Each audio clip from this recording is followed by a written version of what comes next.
লোকে মোক ক'লে যে ইয়াতেই হ'ব লাগে, ইয়াতে পাৰ্কিঙৰ অৱস্থা আছে। অলপ আগত মই অসমৰ মিডিয়া জগতৰ যিসকল বিশিষ্ট সাংবাদিক, বিশেষকৈ এডিটৰসকলৰ লগত বহিছিলোঁ কিবা এটা সৰু কথাত, তেখেতলোকেও মোক ক'লে যে এইখন ইয়াতেই হ'ব লাগে গ্ৰন্থমেলাখন, ইয়াতে পাৰ্কিঙৰ অৱস্থা ভাল আৰু কমিউনিকেশ্যনৰ অৱস্থা ভাল। ঠিক সেইটো শুনি আহিছিলোঁ, পাব্লিচাৰসকলেও এইটোৱে ক'লে। মই মাননীয় মুখ্যমন্ত্ৰী ডাঙৰীয়াক অনুৰোধ জনাম ভৱিষ্যতে যাতে আমাৰ গ্ৰন্থমেলাখন ইয়াতেই হয়। আৰু এটা কথা শুনি অত্যন্ত ভাল লাগিল, যোৱাবাৰ 5 কোটি টকাৰ কিতাপ বিক্ৰী হৈছিল, এতিয়া 3 দিন হ'বলৈ আছে আৰু আগতকৈ 2 দিন কম হ'ব।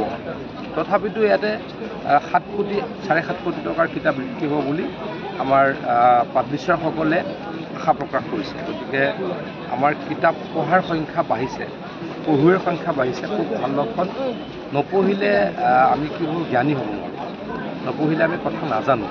কথা নাজানোতে আমাক কি কৰে, আমাক অজ্ঞানতাৰ ফালে লৈ যায় আৰু আমি নিজৰ দৈনন্দিন জীৱনতে কি হওঁ, আমি সফল নহওঁ। গতিকে সফল হ'বলৈ পঢ়িবই লাগিব।